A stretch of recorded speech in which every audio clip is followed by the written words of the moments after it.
Situata e krijuar pas vëshimeve të ditës së hënë në Tetov dhe fshatrat përreth është emergjente dhe alarmante. Në veçanti kur kehet parasysh se BDI si strukturë që sot i përfaqëson shqiptarët është e korruptuar, e paaft dhe e papërgatitur për të ardhur në ndihmë banorëve të prekshëm.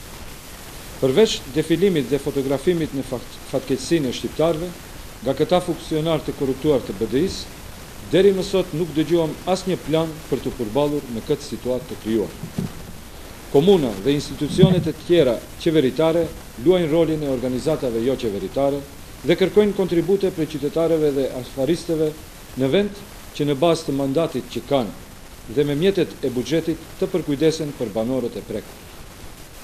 Ne i bëm thirrje faktorit ndërkombëtar që të ushtrojë presion ndaj qeverisë që të fillojë menjëherë të merret seriozisht me këtë situatë të rëndë,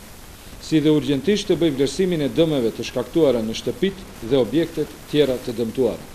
të bëjë vlerësimin e dëmeve në tokat bujqësore, në të mbjellat, si dhe në të mirat e tjera të qytetarëve të dëmtuar apo shkatruar nga vëshimi. Kërkojmë që urgjentisht të ndihmohet qytetarëve, pasi që po bëhet një javë dhe ata akoma nuk mund të sigurojnë të ardhura për familjet e tyre për shkak të dëmeve të shkaktuara nga vëshimet. Korrupsioni masiv i BDI-s, që si pasojë ka mos investim në vendbanimet shqiptare,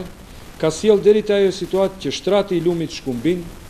nuk është pastruar me vite. Hedhje e mbeturinave përgjatë shtatit të lumit dhe nga vetë ndërmarrjet e komunës,